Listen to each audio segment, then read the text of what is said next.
Hey, welcome back to the channel, man. Blac Youngsta exposed Finesse2Tymes about the 1090 Jake situation with Moneybagg Yo, man. I want everybody to know that they trying to basically set everything up, man. They don't mess with Finesse2Tymes no more, and this is the reason why everybody keep on exposing the paperwork. Everybody keep on telling on the other rappers. Everybody knows at this point that the whole situation between Finesse2Tymes Moneybagg Yo was due to them actually beefing because of CMG and Young Dolph.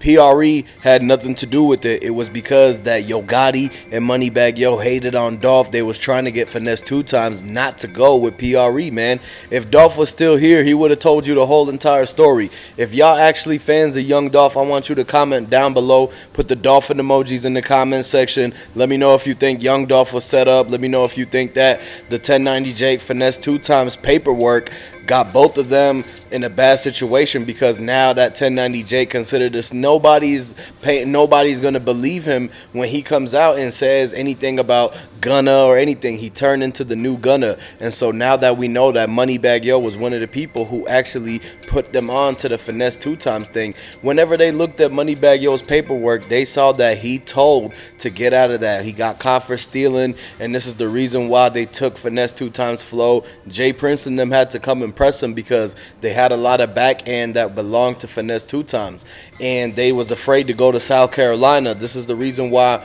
when Yo Gotti's concerts got canceled, all the people started hitting up Finesse2Tymes for retaliation, man. You saw the chains getting snatched. You saw 1090 Jake getting his chain snatched from Finesse2Tymes goons when Finesse2Tymes shooter pulled up to his hood right after the fact that 1090 Jake exposed Finesse2Tymes paperwork, and then it came back full circle on him, man. I want y'all to understand that karma exists out there, bro. So at the end of the day, when a lot of people could have just let this thing cool off, let it play back, sit back, and just let everything just play out for what it is, man, because it was not that serious. And now all these people getting locked up, they getting caught up in the Ricos because they was putting a lot of stuff in the lyrics, man.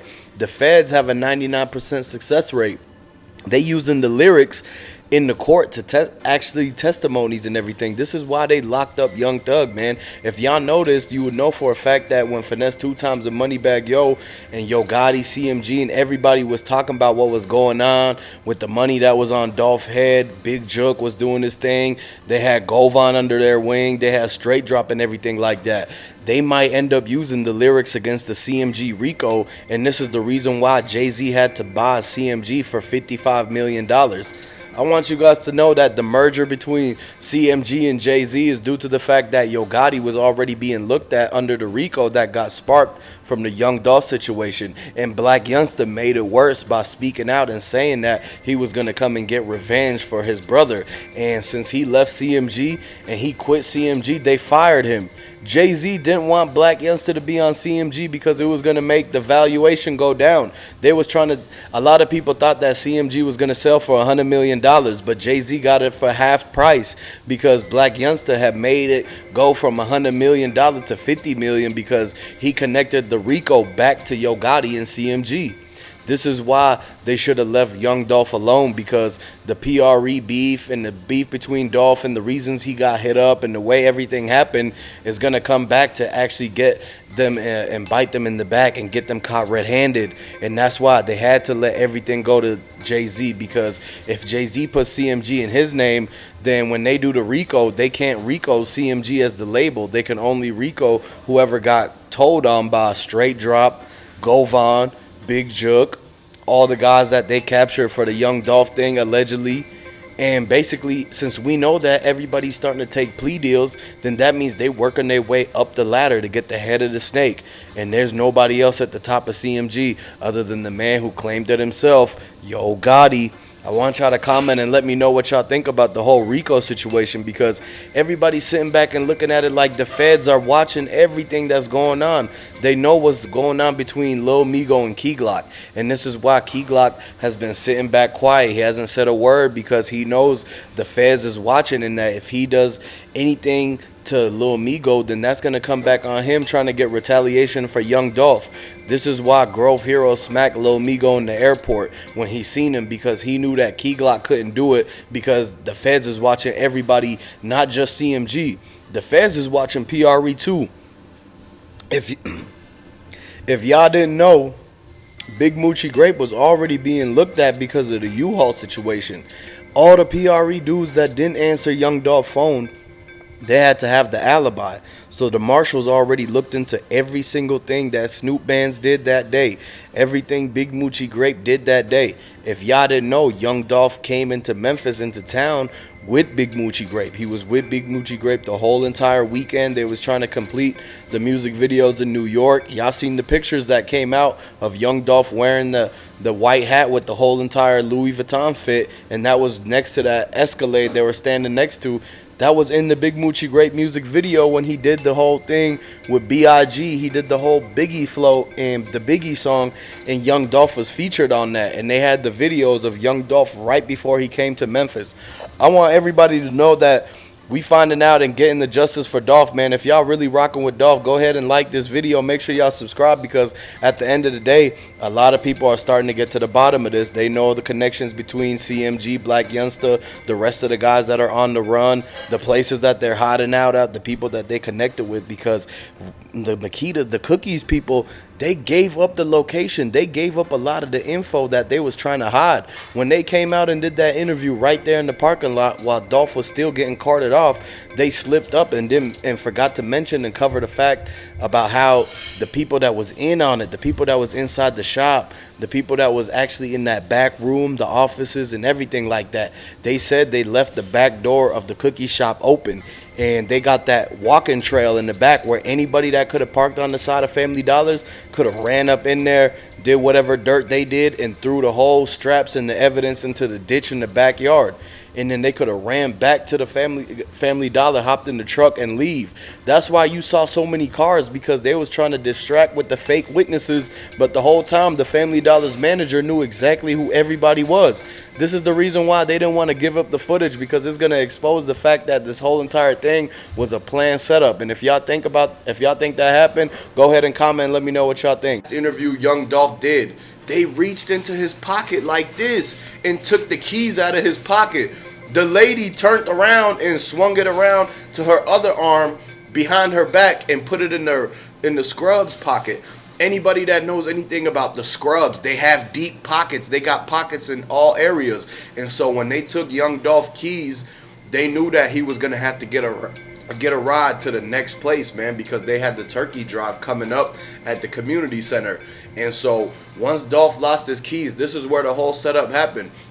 People are saying that he ended up getting hit up at the other spot and they took him to the cookie shop in the U-Haul, man. Because if you really think about it, there was a lot of U-Hauls and delivery trucks, the white trucks. It was a lot of white trucks pulling into the back of the cookie shop. You had white trucks in the front of the cookie shop. There was a van sitting right there. People said that could have been Young Dolph van. It might have been a distraction to have you look at this van and you forget about the U-Haul van that's coming into the back of the cookie shop. And the way that they backed into it, they never did this before.